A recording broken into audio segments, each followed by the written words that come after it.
মহারাজ, আমাদের মনে তো চিন্তা সর্বদাই ওঠে।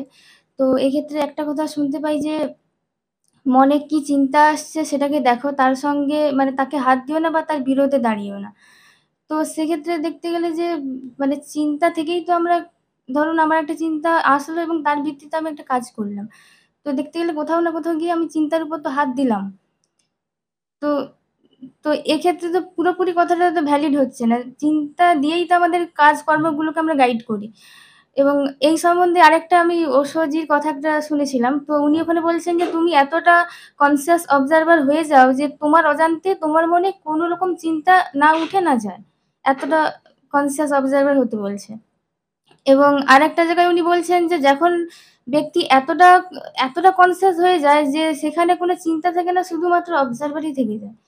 তো এই জায়গাটা আমি আমি একটু বুঝতে চাই ব্যাপারটা কি, কি ব্যাপারটা বোঝাতে চাইছেন? চৌকাঠ ঘরের বাইরে না ভিতরে, এই উত্তর এইখানেই। তুমি যেই রেলমে প্রশ্ন করেছো দুটোই, অহংকার আছে কি নেই? অহংকার থাকলে তো আত্মা নেই, তাহলে আত্মা নেই। দ্বিতীয়ত একটাই তো থাকবে, যা হরি হ্যাঁ मैं নাই।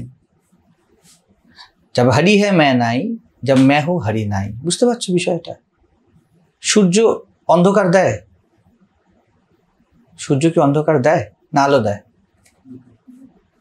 কি উত্তর দেবে? ঠিক এই জায়গাতে আমি বলছি, তুমি যখন বলা হচ্ছে যে চিন্তাকে অবজার্ভ করো, দেখো পরিষ্কার পরিষ্কার কথা, ওশো যেটা বলছেন এটা একদমই ঠিক। কিন্তু মাথায় রাখতে হবে, একজন সাধু, একজন সন্ত, একজন মহাপুরুষ যেই হোক, সাধক যখন কথা বলে একটা পার্সপেক্টিভে কথা বলে, এই পার্সপেক্টিভটা বুঝতে হবে।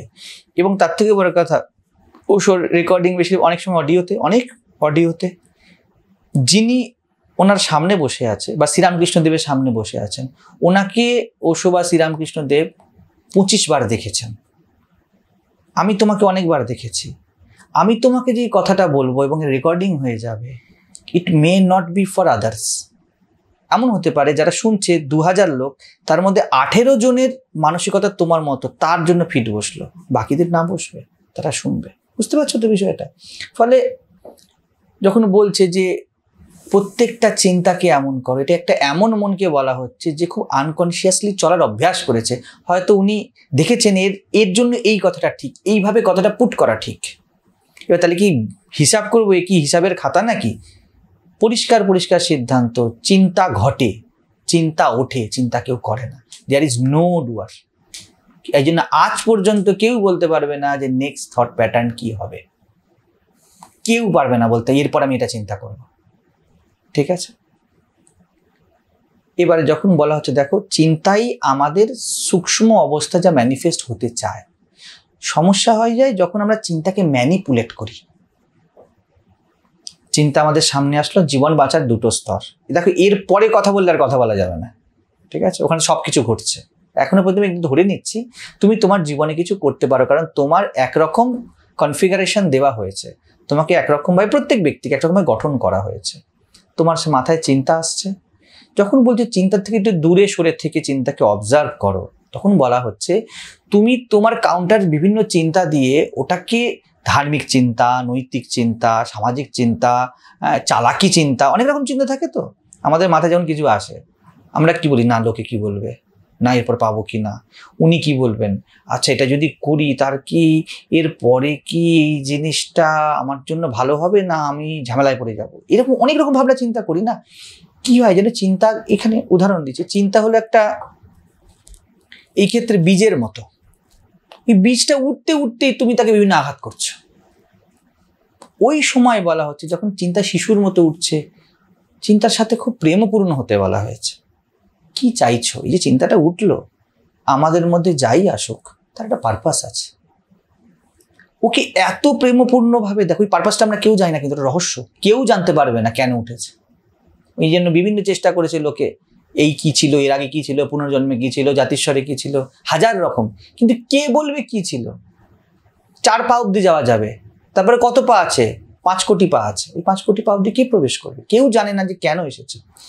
তো তুমি যে একজন ব্যক্তি যেন তোমার মধ্যে প্রবেশ করছে, তোমার ঘরে প্রবেশ করছে, তুমি জানো না ও কেন এসেছে। তখন তাকে সহজ কি, জীবনকে সহজ করার পদ্ধতি কি, বলুন কি বিষয়? তুমি ঢুকলে কেন, আমার না পারমিশন যা ঢুকলে কেন, কাকে বলে ঢুকেছো? ওই ব্যক্তি তোমাকে একটা 10 কোটি টাকা চেক দিতে এসেছিল, আমরা কেউ জানি না কিন্তু কেন এসেছিল, তখন কি করতে হয়? কি বিষয় দাদা বলুন? এই অ্যাপ্রোচটা দেওয়াকে সাক্ষী ভাব বলা হয়েছে চিন্তার প্রতি। চিন্তা আসছে, এবার ওই চিন্তাকে এক্সিকিউট তো করতে হবে জীবনে। ওই চিন্তা কি করতে চায় সেটা পড়ার আগেই আমরা কি বলতে চাই তা বলতে শুরু করি। বুঝে যাচ্ছে? ওই চিন্তার সূত্র অব্দি পৌঁছাবে, ওই ব্যক্তির সূত্র অব্দি পৌঁছাতে গেলে তোমাকে ওর কথা শুনতে হবে। বলুন কি বক্তব্য আপনার? এটা নিজের সাথে প্রেমে যাওয়া, নিজের চিন্তার সাথে প্রেমে যাওয়া। কিন্তু আমরা এত অবসেসড হয়ে থাকি, এত বায়াসড হয়ে থাকি, না না না এই চিন্তা তো আসা উচিত না, কেন এলো, এর বাবা এই এর আমি যদি এখন ভাবি তাহলে কালকে কি হবে। এইগুলো হলে লোকটা ঢুকতে না ঢুকতে ওকে মারা। দাঁড়াও, থামো। এমন হতেই পারে ও এসে আপনাকে বললো আমি আপনাকে 10 লাখ টাকা ঘুষ দিতে এসেছি, আর তুমি বললে গেট আউট। কিন্তু ওকে বলতে তো সুযোগ দাও, আমরা এই সুযোগটা দিই না। তো চিন্তার সাক্ষী হওয়া, বা এই যে ওশো এই কথাটি বলেছেন যে এতটা কনসিয়াস হয়ে যায় তোমার প্রত্যেকটা চিন্তা বিষয়ে তুমি জানো, অর্থাৎ তুমি তোমার প্রত্যেকটা চিন্তাকে পড়তে জানো। এটা বলার ঢং, জীবন ওইভাবে চলে না। হ্যাঁ, চিন্তা আসে, ফুচকা খেতে ইচ্ছা হচ্ছে, এখন আমি কনসিয়াস, মন তুমি কি বলতে চাও, ফুচকা তুমি কি দিয়ে খাবে, তো ছোলা দেবে, কাঁচা লঙ্কা দেবে কি দেবে না, এইরকম নয় জীবন। জীবন এটা টোটালিটি, জীবন এটা সামগ্রিক সৌন্দর্য। বুঝে যাচ্ছে? এর মধ্যে সবকিছুর দাম আছে, এর মধ্যে স্বাস্থ্যেরও দাম আছে, এর মধ্যে একটু ভুল করার দাম আছে।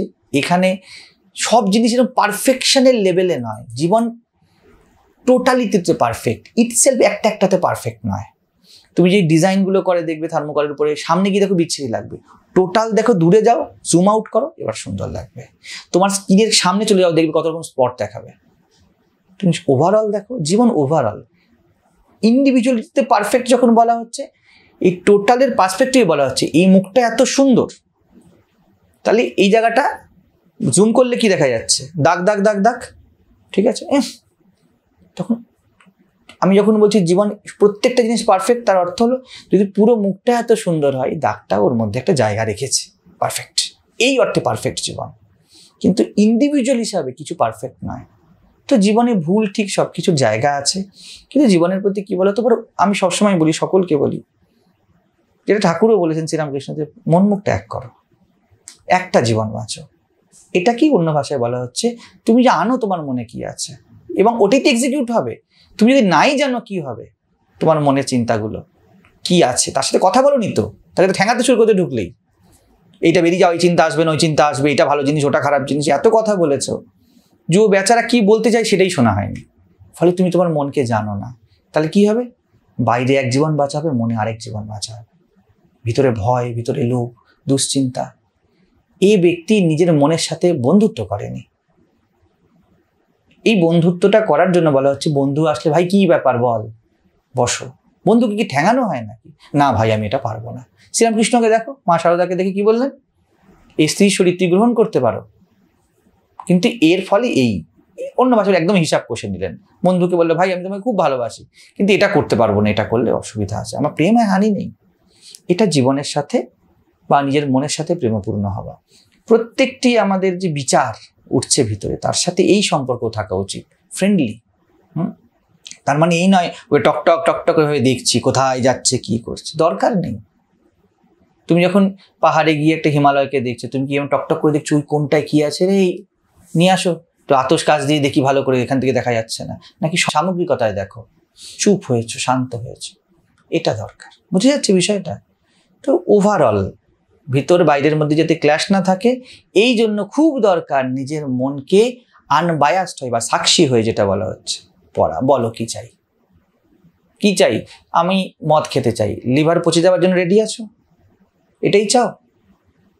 কিন্তু আমাদের মধ্যে এমন আত্মপ্রেম আছে, কখনো রাজি হবে না সে।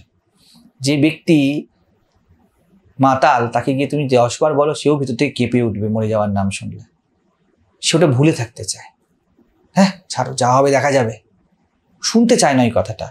তুমি ওকে গিয়ে ব্যাখ্যা করো, এরপর এরম ভাবে পচবে, এই দেখো একটা ছবি, এরপর এইটা হবে, এই দেখো ছবি, এরপর তুমি আর হাঁটতে পারবে না, পেটটা আর পাটা এমন ফুলবে, এই দেখো ছবি, ওরা এইসব সরা এখান থেকে। যদি সে স্বীকার করতে বলতো হ্যাঁ হবে, কোনো ব্যাপার না, খুব সুন্দর, আমার হতে রাজি আছি আমি, সে পারবে না। বুঝে যাচ্ছে? তো এইভাবে ঠাকুর বললেন যে হিসাব কষে নিলেন। তো মনের সাথে পুরোপুরি এক বন্ধুত্বপূর্ণ হিসাব কষে না, এর জন্য একটু দূরত্ব দরকার। ওই জন্য একটাই কথা বলা যাবে, চিন্তাকে ম্যানিপুলেট করব না, এটা সাক্ষিত্ব। এক্সিকিউট করতে চিন্তাই আসবে, চিন্তাই সূক্ষ্ম থেকে স্থূল হবে, কিন্তু আমি জানি, কনসিয়াস, আমি ধ্যানী, আমি জানি যে এই চিন্তা কি বলতে চায়। এই চিন্তার সাথে আমি বোঝাপড়া করে নিয়েছি।